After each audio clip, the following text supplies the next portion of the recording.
नमस्कार दोस्तों, आइए जानते हैं बिहार की 50 फटाफट बड़ी खबरों को केवल 5 मिनट में। उससे पहले अगर आप चैनल में पहली बार आए हैं तो चैनल को सब्सक्राइब कर लें और कमेंट में बताएं ये वीडियो आप कहां से देख रहे हैं।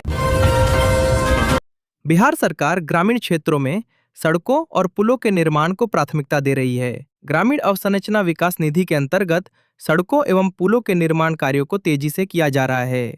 2025-26 में इसके लिए 991 करोड़ रुपए का बजट रखा गया।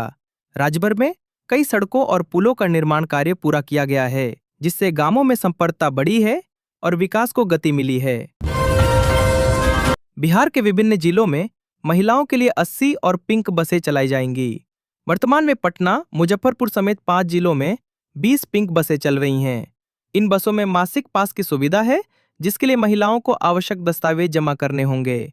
बसों में महिला कंडक्टरों की भी नियुक्ति की गई है, जिससे महिला यात्रियों को सुविधा मिल सके।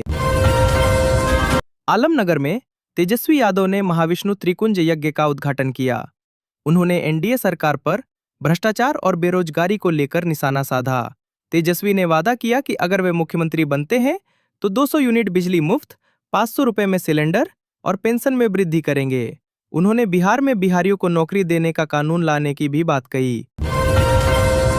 लोजपा के राष्ट्रीय अध्यक्ष चिराग पासवान ने पीएम मोदी को पत्र लिखकर भागलपुर में मेगा टेक्सटाइल पार्क स्थापित करने का अनुरोध किया है।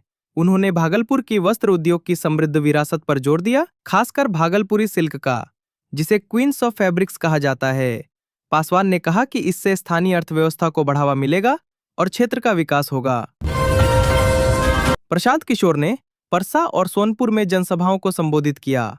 उन्होंने बच्चों की शिक्षा और रोजगार पर जोर दिया और भ्रष्टाचार के खिलाफ आवाज उठाई। किशोर ने कहा कि नेता बच्चों की चिंता नहीं करते, इसलिए लोगों को जागरूक होकर अपने बच्चों के भविष्य के लिए वोट करना चाहिए। उन्होंने परसा की जनता से अपील की कि वे उन्हें लूटने वाले नेताओं को वोट ना दें।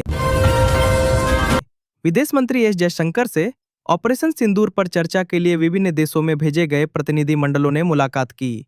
इन सदस्यों ने अपनी यात्राओं से प्राप्त जानकारी सरकार को दी। बिहार के बांका से एक अजब गजब मामला सामने आया है, जहां छात्रों ने एक मां को निशाना बनाया है। छात्रों ने 10 साल पहले बिछड़े बेटे से मिलाने के नाम पर 1,95,000 रुपए की ठगी कर ली है। पीड़ित मां ने न्याय के लिए पुलिस से गुहार लगाई है।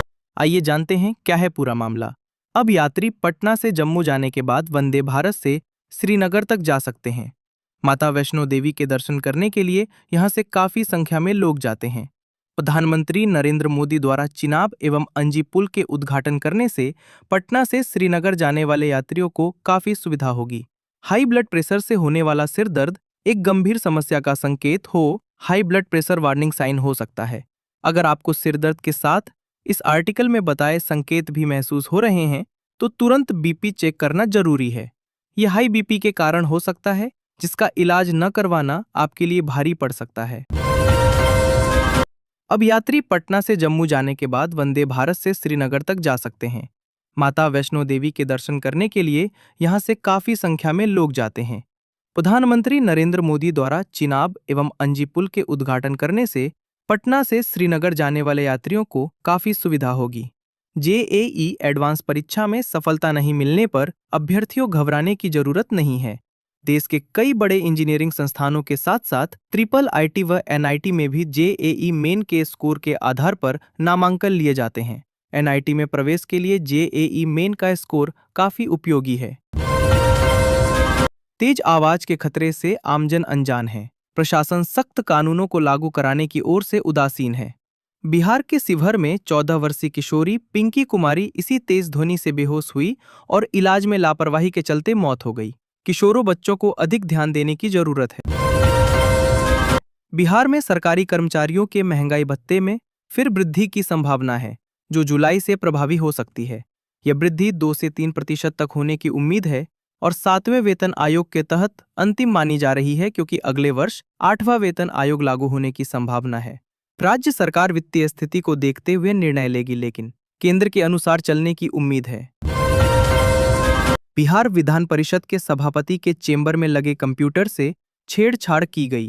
परिषद के किसी कर्मचारी ने विधान परिषद के सभापति अवधेश नारायण सिंह पहलगाम में हुए आतंकी हमले के बाद सीमावर्ती क्षेत्रों के ग्रामीण भारत पाकिस्तान के बीच बढ़ते तनाव से चिंतित हैं। वे पाकिस्तान के नापाक इरादों से तंग आ चुके हैं, जिसमें घुसपैठ और गोलीबारी शामिल है। ग्रामीण चाहते हैं कि भारत सरकार पाकिस्तान को सबक सिखाए और अब आर पार की लड़ाई हो जाए।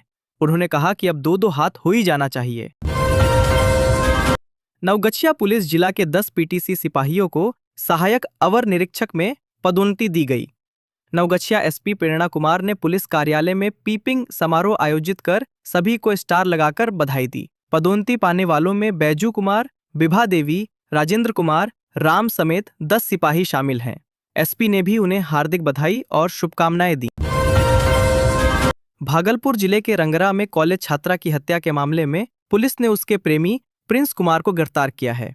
उसने बताया कि उसकी गर्लफ्रेंड किसी और लड़के से बातें करने लगी थी। उसने शादी से इनकार कर दिया, इसलिए उसे मौत के घाट उतार दिया। बिहार में बीते 24 घंटे के भीतर आंधी और वज्रपात की वजह से 5 लोगों की मौत हो गई। शनिवार से मौसम सामान्य रहने के आसार हैं। 3 दिन उमस भरी गर्मी पड़ेगी। 10 जून के बाद झमाझम बारिश का दौर शुरू होगा। फरीदाबाद में दिल्ली आगरा नेशनल हाईवे पर जेसीबी कट के पास 2 कारों की टक्कर में 3 लोगों की मृत्यु हो गई। मृतकों में हिमांशु, तरवेंद्र और मनीष शामिल हैं, जो जेसीबी कंपनी के कर्मचारी थे। हादसा तब हुआ जब 1 हेक्टर गाड़ी ने अर्टिगा कार को टक्कर मार दी, जिससे उसमें आग लग गई। पुलिस ने घायलों को अस्पताल पहुंचाया, जहां डॉक्टरों ने 3 को मृत घोषित कर दिया। Bakrid Eid ul Adha 2025 live update. ईद उल अधा की नमाज सुबह शुरू हुई। आगरा, अलीगढ़, कानपुर, मेरठ, मुरादाबाद, फिरोजाबाद सहित यूपी के शहरों में शांति के साथ नमाज पढ़ी गई। ईदगाह और मस्जिदों में नमाजी पहुंचे और देश में अमन, चैन और शांति के साथ ही नमाज में सैनिकों के लिए दुआ की गई। बकरीद की तारीख चांद को देखने के बाद तय की जाती है। जानकारी के लिए बता दें कि भारत और सऊदी अरब में अलग अलग दिन बकरीद मनाई जाती है।